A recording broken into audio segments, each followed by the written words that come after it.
জ্বালানি খাত ঠিক করতে সংসদে আগামী 10 বছরের পরিকল্পনা তুলে ধরবে সরকার। আজ চট্টগ্রামে বন্যায় ক্ষতিগ্রস্তদের পুনর্বাসনের আয়োজিত সমাবেশে প্রধানমন্ত্রী তারেক রহমান কথা বলেন।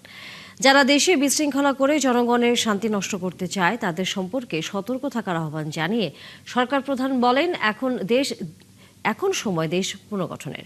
চলতি অর্থবছরে 41 লাখ পরিবারের হাতে ফ্যামিলি কার্ড তুলে দেওয়ার আশ্বাসও দেন প্রধানমন্ত্রী। সানজিল অন্তরকে সাথে নিয়ে আরো জানাচ্ছেন মোহাম্মদ হোসাইন।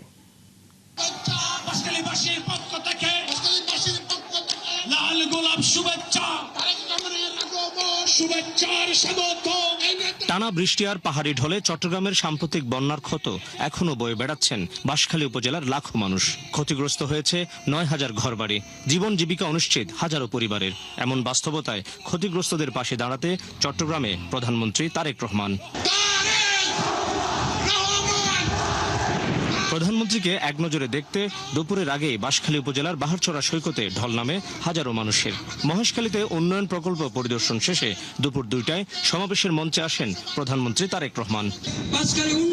ত্রাণ সহায়তার পাশাপাশি গৃহহীন মানুষের হাতে তুলে দেন 100টি ঘরের চাবি। বিশেষ চাহিদা সম্পন্ন 10 ব্যক্তিকে দেন অর্থ সহায়তা।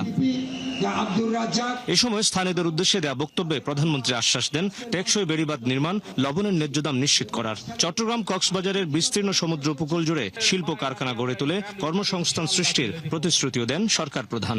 এই সমুদ্রকে কিভাবে ব্যবহার করে বাংলাদেশের মানুষের তাদের জীবন ব্যবস্থা উন্নত করা যায়, কিভাবে আমরা সেটি এইখান থেকে শুরু করে সেই মিরেশ্বরাই পর্যন্ত মাতারেবের পর্যন্ত কিভাবে আমরা বিভিন্ন মিল ফ্যাক্টরি স্থাপন করার মাধ্যমে এই দেশের মানুষের কর্মসংস্থানের ব্যবস্থা করতে পারবো, এই দেশের মানুষের ব্যবসা বাণিজ্যের ব্যবস্থা করতে পারবো, সেই পরিকল্পনা কিভাবে গ্রহণ করা যায় তার জন্য আজকে আমি মাতার বাড়ি গিয়েছিলাম।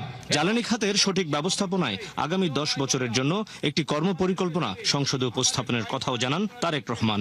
আমাদের জ্বালানি পরিকল্পনা কি হবে, আগামী 10 বছর ইনশাআল্লাহ বাংলাদেশের বিদ্যুৎ ব্যবস্থা কি হবে, সেই প্রস্তাবনা আমরা জাতীয় সংসদে উপস্থাপন করব।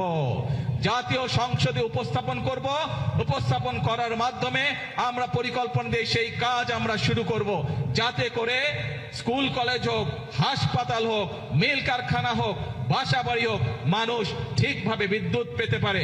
আজকের মঞ্চ থেকে সাম্প্রতিক চট্টগ্রামের বন্যায় সবচেয়ে ক্ষতিগ্রস্ত হয়েছে এই বাঁশখালী উপকূলের মানুষ।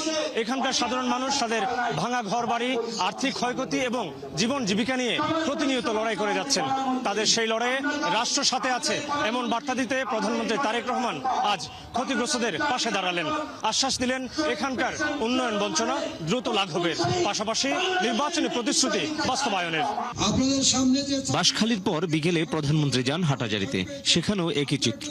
সাম্প্রতিক বন্যায় বিপর্যস্ত মানুষের চোখে ভবিষ্যৎ নিয়ে শঙ্কা। সেই শঙ্কার মাঝেই প্রধানমন্ত্রীর উপস্থিতি যেন কিছুটা স্বস্তির বার্তা দিলেন, পুনর্বাসনের আশ্বাস। বিদ্যুতের ব্যবস্থা আরো যাতে বিদ্যুৎ উৎপাদন কেন্দ্র করা যায় কিনা অভিযোগ করেন একটি রাজনৈতিক দল বিভিন্নভাবে দেশে বিশৃঙ্খলা সৃষ্টির চেষ্টা করছে। যারা মানুষের ভাগ্য নিয়ে ছিনিমিনি খেলতে চায় তাদের রুখে দেওয়ার আহ্বান জানান প্রধানমন্ত্রী। প্রত্যেকটি মানুষকে আজকে সিদ্ধান্ত নিতে হবে যে এই বিশৃঙ্খলাকারী যারা রাজপথে এসে রাজপথ বন্ধ করে দিতে চায়, যারা মানুষকে বিভ্রান্ত করতে চায়, তাদের বিরুদ্ধে কি ব্যবস্থা আমরা গ্রহণ করব। আর বাংলাদেশের মানুষের ভাগ্য নিয়ে ছিনিমিনি খেলতে দেওয়া যাবে না। দেশ পুনর্গঠনে 20 কোটি মানুষের হাতকে 40 কোটি শ্রমিকের হাতে পরিণত করার প্রত্যয় জানান প্রধানমন্ত্রী তারেক রহমান। এখন সময় হচ্ছে জাতির ভাগ্য গঠনের সময়। মোহাম্মদ হোসাইন, 71, চট্টগ্রাম।